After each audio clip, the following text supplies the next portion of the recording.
Opération Séduction pour l'Azerbaïdjan, la perle du Caucase, comme on la surnomme, fait son festival de Cannes. À partir du 5 juillet, les Cannois et les touristes vont pouvoir découvrir les artistes et le patrimoine culturel de ce pays encore peu connu. Un événement que vous avez organisé, Irada Afaji. Rebonjour. Alors c'est dans le cadre de la fondation Aïda Aliyev, vous êtes nombreux. Donc vous avez décidé d'organiser cet événement en France, sur la Côte d'Azur. Pourquoi ? La fondation Aïda Aliyev, qui est présidée par la première dame d'Azerbaïdjan, Mehriban Aliyeva, fait beaucoup d'événements culturels à travers le monde, beaucoup en France. Et cette fois-ci, c'était pas Paris ni d'autres villes que nous avons déjà visitées.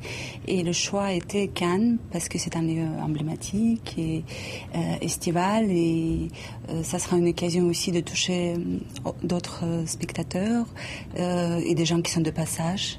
Et un autre public aussi. Alors vous dites qu'effectivement il y a eu déjà des événements organisés en France. Il y a des liens particuliers, des liens culturels entre la France et l'Azerbaïdjan ? Absolument, parce que je pense qu'aucun pays aujourd'hui ne peut pas vivre fermé sur lui-même. Et l'ouverture, c'est aussi faire connaître sa culture, son histoire. Et à Paris également, on a organisé énormément d'événements depuis le mois d'octobre, que ce soit la salle Pliel. On a également voyagé un petit peu dans les petites villes de France, comme Reims, Chablis. Mais c'était des événements plus... Assez grande ville, oui, quand même. Mais, absolument. Oui. Mais par rapport à Paris, qui est une magnifique ville. Et cette fois-ci, donc, c'était Cannes. Et dans l'envie de tisser encore davantage les liens. Mais ce qui est assez étonnant, c'est que c'est ouvert au grand public et que c'est gratuit. Absolument. C'est-à-dire qu'il y a des concerts, il y a un spectacle, il y a une comédie musicale, et tout ça est gratuit. Est-ce que c'est pour attirer plus de Français dans votre pays? Est-ce que c'est aussi une envie de développer le côté touristique? Comment vous l'expliquez? C'est toujours et surtout l'envie de faire découvrir son pays et sa culture. Et le fait que ça soit gratuit, tous les événements de fondation sont gratuits, d'accès libre. Vous avez aussi des livres qui sont offerts pour vraiment faire connaissance avec la culture. Alors on a vu quelques images de ce qui va être présenté, comme de la danse. Il y a de l'art contemporain, il y a aussi du mougam. Alors le mougam, c'est vraiment une tradition dans votre pays. C'est une musique, un art qui est classé au patrimoine de l'UNESCO. On va peut-être écouter et on en reparle juste après. On écoute tout de suite un extrait du mougam pour vous.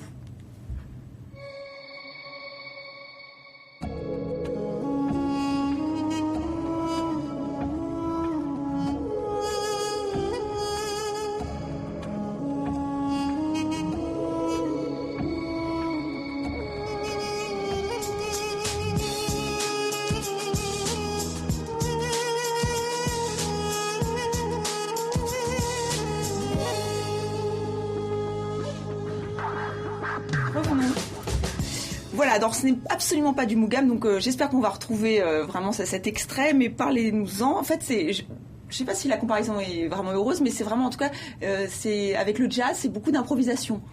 Les instruments sont traditionnels, mais il y a vraiment une part très importante de l'improvisation, c'est ça? Exactement. Le mougam, c'est vraiment l'âme de l'Azerbaïdjan, une musique qui a connu son florissement à l'époque de la Renaissance orientale. Et ce qui est unique dans cette musique, c'est qu'elle fait partie du patrimoine spirituel de l'Azerbaïdjan, mais elle permet aussi aux contemporains d'improviser, de la faire vivre autrement. Et les mélanges qu'on a pu avoir ou des collaborations, que ce soit avec le jazz ou les interprètes étrangers, c'était parce que cette musique permet cette improvisation, des variations sur thème. Mougam, ça inspire d'une philosophie, d'une littérature. Voilà, bon, alors malheureusement on ne pourra pas vous faire écouter, mais je vous invite à aller sur YouTube en tout cas, ou alors si vous êtes à Cannes, vous pourrez justement assister à un grand concert dans le Palais de la Croisette, le Palais des Festivals. Juste un mot d'art contemporain, il y a aussi une belle exposition d'art contemporain. Vos artistes, ils sont influencés surtout par la culture azerbaïdjanaise ou par aussi l'Occident, comment vous sentez ces racines?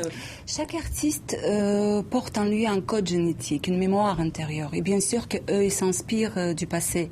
Et d'ailleurs, on peut sentir dans leur peinture le côté expressif, représentatif qui est propre à la tradition azerbaïdjanaise, mais ils vivent aussi avec leur époque. Et donc, c'est des œuvres qui portent une identité, mais qui sont dans le cadre d'art contemporain.